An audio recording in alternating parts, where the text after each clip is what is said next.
ஓடி வருகிறான்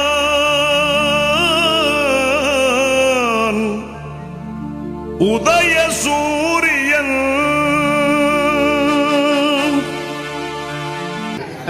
பத்மாசுரனே பார்த்த இயக்கம்டா இது. நரகாசுரனே சந்தித்தவர்கள். சிங்கமுக சூரனே எங்களை கண்டால் பயந்து ஓடுவான். அப்படிப்பட்ட வலிமை மிகுந்த இயக்கம் திராவிட முன்னேற்ற கழகம் என்பதை மறந்து விடாதீர்கள். இன்றைக்கு யாரால் வந்திருக்கிறார்கள்? ஒரு பக்கம் சீமான் சொல்லி ஒருத்தர் பொய்யே பேசிட்டு இருக்கிறான். அவனை மாதிரி ஒரு ஒன்னாம் நம்பர் ரோக் தெரு பொறுக்கி வேற யாருமே இருக்க முடியாது.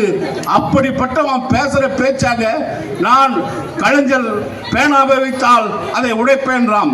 எவ்வளவு பெரிய அராஜகம்! அவருடைய பிறந்த நாளுக்கு நினைவு நாளுக்கு வைக்கிறோம் என்று சொன்னால் எங்கள் திராவிட முன்னேற்ற கழகத்தின் சார்பிலே வைக்கப்படுகிறது. அதை உடைப்பேன் என்கிறான். எவ்வளவு பெரிய அராஜகம்! அதை திருப்பி பேச எங்களால் முடியாதா? இன்றைக்கு ஒருவன் திடீரென்று புதியதாக கட்சி ஆரம்பித்திருக்கிறான். அவனுக்கு என்ன பொறாமன்னா, அவனை குருவி ஒரு படத்தில் வச்சு நம்முடைய அருமைக்குரிய துணை முதல்வர் உதயநிதி ஸ்டாலின் அவர்கள் தான் அந்த படத்தில் அவனை நடிக்க வச்சாரு. இவன் அந்த குருவி படத்தில் நடிக்க வச்சதுனால நம்ம கட்சிக்கு என்ன இழப்பு ஏற்பட்டுச்சுன்னா, சரத்குமார் நம்ம கட்சியில இருந்து ஓடி போயிட்டாங்க. இந்த விஜய்க்கு நம்ம கொடுத்ததுனால, வாய்ப்பு கொடுத்ததுனால அவன் கட்சியை விட்டு ஓடிட்டான். அப்படிப்பட்ட விஜய் ஒரு காலத்தில் எனக்கு முன்னாடி பேசிய நண்பர் சொன்னாரு, ஒரு காலத்தில் திராவிட முன்னேற்ற கழகத்து நடிகர் யாருன்னா விஜய், ஏடிஎம்கே நடிகர்னா அஜித் என்னுவான், திமுக காரனா விஜய் படத்தை தான் பார்ப்போம். அப்படி பார்த்து தான் அவனை வளர்த்தோம். அட பண்ணாட பையன, நன்றி கட்டமா இன்றைக்கு நடக்கிறிய. நீ என்ன சொல்ற? வாரிசு அரசியல் வேணாமா? அதை விட மோசமா சொன்னாங்க மன்னராட்சி. ஒரு நாதாரி பைய. அருமைக்குரிய நண்பர்களே, மன்னராட்சி வர முடியுமா? மக்கள் ஓட்டு போட்டு தேர்ந்தெடுக்கப்படுகிறது. வாரிசு அரசியல் என்றால் ஏதோ நம்முடைய தலைவர் அவர்கள் உதயநிதி தன்னுடைய மகன் என்று கூப்பிட்டு நீதான் துணை முதல்வர் என்று சொல்லிட்டாரா? இங்க இருப்பவர்கள் தயவுசெய்து சிந்தித்து பாருங்க. அவருக்கு போட்டியிடுவதற்கு வாய்ப்பு தரப்படுகிறது திராவிட முன்னேற்ற கழகத்தின் சார்பில். எப்படி கொடுக்கப்படுகிறது? அவர் இளைஞர்களுடைய செயலாளராக இருக்கிறார். அது மட்டுமல்ல, ஒரே ஒரு செங்கல் எடுத்துட்டு வந்து ஒரு பெரிய மக்கள் புரட்சியை ஏற்படுத்தி ஆட்சியை மாற்றியவர் நம்முடைய உதயநிதி ஸ்டாலின் அவர்கள். அப்படிப்பட்ட ஒரு செயல் வீரருக்கு ஏன் தரக்கூடாது? இவன் அருமைக்குரிய நண்பர் அவர்களே, அவரு சினிமாவில் இருந்து அரசியலுக்கு வரணும்னு எல்லோரும் விரும்பணும். எங்க திராவிட முன்னேற்ற கழகத்தில் இருக்கிற நண்பர்கள் அத்தனை பேர் விரும்பணும். மேடையில் இருக்கிற பிரபாகர் ராஜா இருந்தாலும் சரி, காசி புத்துமாணிக்கமானாலும் சரி, கண்ணனானாலும் சரி, அவர் அரசியலுக்கு வரணும் என்று நாங்கள்லாம் எங்களுடைய தளபதியிடம் கோரிக்கை வைத்தோம். அதன் விளைவாகத்தான் அவர் வந்தால் மக்களிடம் பிரச்சாரம் செய்வதற்கு சரியாக இருக்கும். அவர் சினிமா துறையிலே அவருடைய படங்கள் எல்லாம் நன்றாக ஓடுகிறது. அப்படி நன்றாக ஓடுகின்ற பொழுது மக்கள் அவரை ஏற்றுக்கொள்ளுகிறார்கள். தமிழகத்திலே இருப்பவர்கள் எல்லாம் உதயநிதி ஸ்டாலினை விரும்புகிறார்கள் என்பதை புரிந்து கொண்ட பின்னால் தான் கழக தோழர்கள் எல்லாம் ஒரு கோரிக்கை வைக்கிறோம். உதயநிதி ஸ்டாலின் அவர்களை அரசியலுக்கு கொண்டு வர வேண்டும் என்று எங்களுடைய தளபதியிடம் கோரிக்கை வைக்கிறேன். அதிலே நானும் கோரிக்கை வைத்தேன். அப்படி நாங்கள் வைத்த கோரிக்கையினால் உதயநிதி ஸ்டாலின் அரசியல் வந்தார். பார் பார் பார், எவ்வளவு பேனர் பார், எவ்வளவு இது பார், எவ்வளவு அது பார், இது பார். எதடா பாத்தீங்க? இந்த திராவிட முன்னேற்ற கழகம் ஆரம்பிக்கின்ற பொழுது 10-15 பேர் தான் இருந்தார்கள். 1949ஆம் ஆண்டு அதை ஆரம்பிப்பதற்கு கூட இடம் கிடையாது.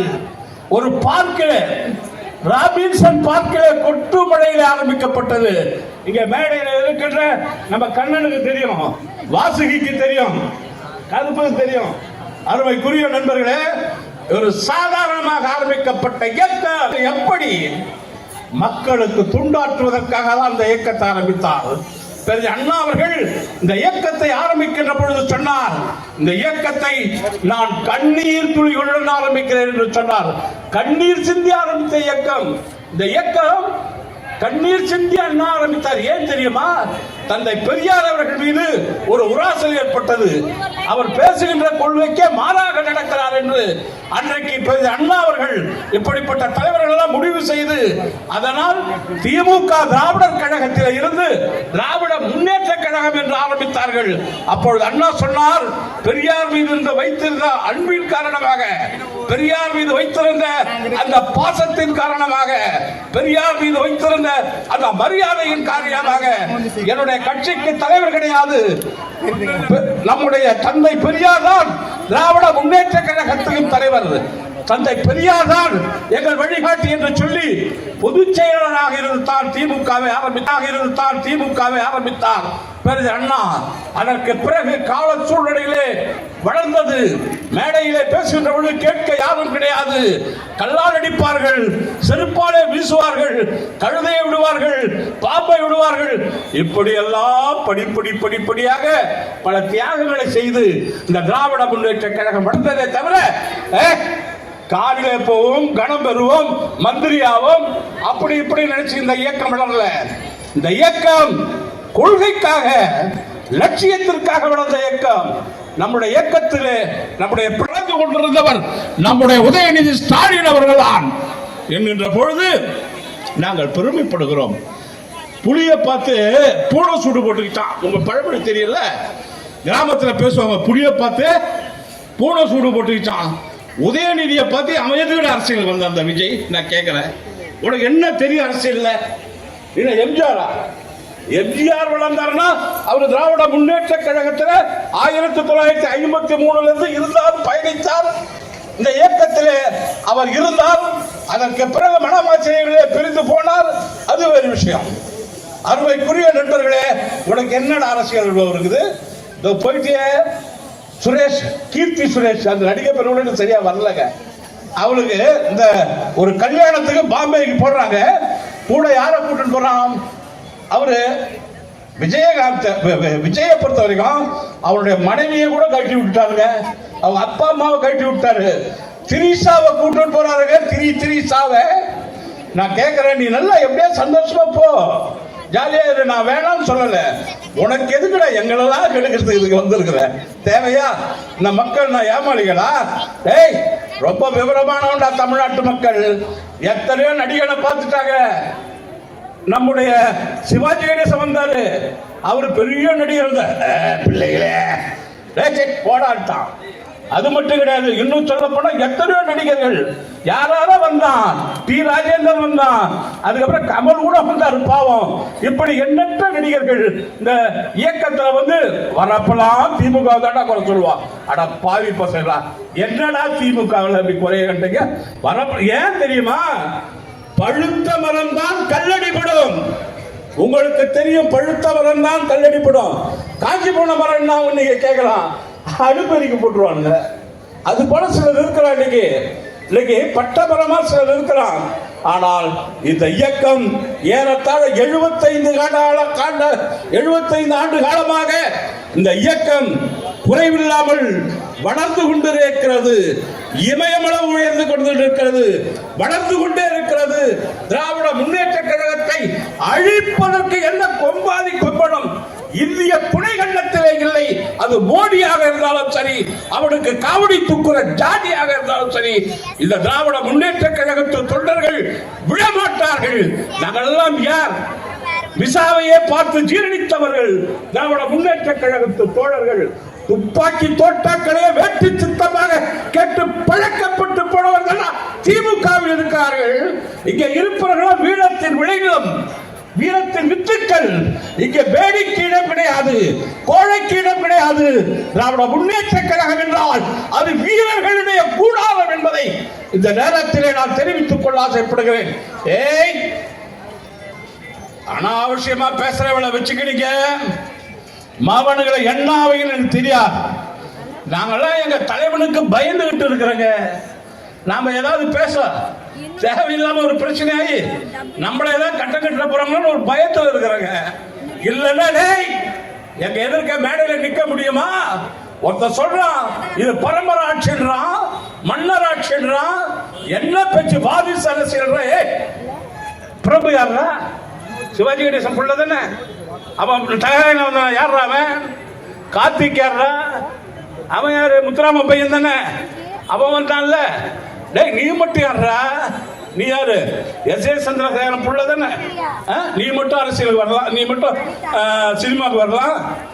ஏண்டா அவன் பாக்குறப்ப அப்பா எப்படிங்கிறாரோ அப்படி வரணும்னு புள்ள நினைக்கிறது இயற்கை தானங்க. அப்பா மாதிரி இருக்கணும்னு புள்ள ஆசைப்படுறதுல என்ன தப்பு இருக்கு? இது வழக்கமா நடக்கிறது தமிழ்நாட்டில். ஆனா இந்த பன்னாட பயலுக அத ஒரு பெரிய தேட போறது இல்லைங்க. நல்ல குணம் எவனுக்கு இருக்கிறதோ அவன் தாங்க வெற்றி பெறுவான். இந்த இயக்கம் 1949ஆம் ஆண்டு கொட்டு மழையிலே ராபின்சன் பூங்காவிலே ஏற்படுத்துகின்ற பொழுது இது என்ன இப்ப காட்டானுகளை ஒரு பிளந்து கொண்டிருந்தவர் நம்முடைய உதயநிதி ஸ்டாலின் அவர்கள் தான் என்கின்ற பொழுது நாங்கள் பெருமைப்படுகிறோம். புளிய பார்த்து பூனை சூடு போட்டுக்கிட்டான். உங்க பழமொழி தெரியல, கிராமத்தில் பேசுவாங்க, புளிய பார்த்து பூனை சூடு போட்டுக்கிட்டான். உதயநிதியை பார்த்து அவன் எதுவிட அரசியல் வந்த அந்த விஜய் நான் கேட்கிறேன், உனக்கு என்ன தெரியும் அரசியல்? என்ன எம்ஜிஆரா? எம்ஜிஆர் வளர்ந்தாருன்னா அவர் திராவிட முன்னேற்ற கழகத்தில் 1953 இருந்தார், பயணித்தார். இந்த இயக்கத்திலே அவர் இருந்தால் கேட்டு போராடினார், பகுத்தறிவுக்காக போராடினார். நம்மை எல்லாம் வேதத்தை வைத்து, நம்மை எல்லாம் மதத்தை வைத்து இழிவுபடுத்துகிறார்கள் என்ற காரணத்தினால் இந்த இயக்கத்தை ஆரம்பித்தார். அவர் ஆரம்பித்தார், இன்றைக்கு வெற்றி அடைந்திருக்கிறது. இன்றைக்கு அண்ணாவுக்கு பிறகு கலைஞருக்கு பிறகு நம்முடைய தளபதி அவர்கள், இந்த தளபதிக்கு பிறகு இன்னும் 50 ஆண்டு காலங்கள் நம்முடைய உதயநிதியினுடைய தலைமையிலே இந்த இயக்கம் மலை போல், எமயமலை போல், விருட்சம் போல் வளரும் வளரும் என்று சொல்லி எனக்கு வாய்ப்பளித்த என்னுடைய அன்பு நண்பன், பாசமிகு நண்பன், நம்முடைய கலைஞர் நகர் பகுதி செயலாளர் கண்ணனுக்கும் அவர் பக்கத்தில் இருக்கிற அண்ணன் அருமைக்குரிய கவிஞர் முத்துமாணிக்கத்துக்கும் இந்த கூட்டத்தை சிறப்புடன் நடத்தி கொண்டிருக்கின்ற கே. சண்முகம் அவர்களுக்கும் வட்ட துணை செயலாளர்களுக்கும் நன்றியை கூறுகிறேன். தலைவா, போர்முனை பாடல் நீ, புதுமையின் ஊடல் நீ, நேர்வழி செல்வோதம் நெஞ்சத்தின் கூடல் நீ, அப்பாலுக்கு அப்பாலும் அளக்கின்ற தலைவன் நீ, போராடும் ஏழையர்க்கே போராட வேண்டும் நீ, வேரோடு மடமைதனை வீழ்த்திரதான் வேண்டும் நீ, கரமுளைத்த மேகம் நீ, முல்லை சரம் விரித்த தென்றல் நீ, தாயின் வரம் செழித்த வள்ளல் நீ, எங்கள் சிறந்த வாழ்க வாழ்க எம் தலைவர் தளபதி என்று கூறி விடைபெறுகிறேன். நன்றி, வணக்கம். திராவிட முன்னேற்ற கழகா இது மக்களின் முன்னணி கழகா. திராவிட முன்னேற்ற கழகா இது மக்களின் முன்னணி கழகா. தேனாயினி தேடும் தென்னவர் போற்றிடும் திராவிட முன்னேற்ற கழகா.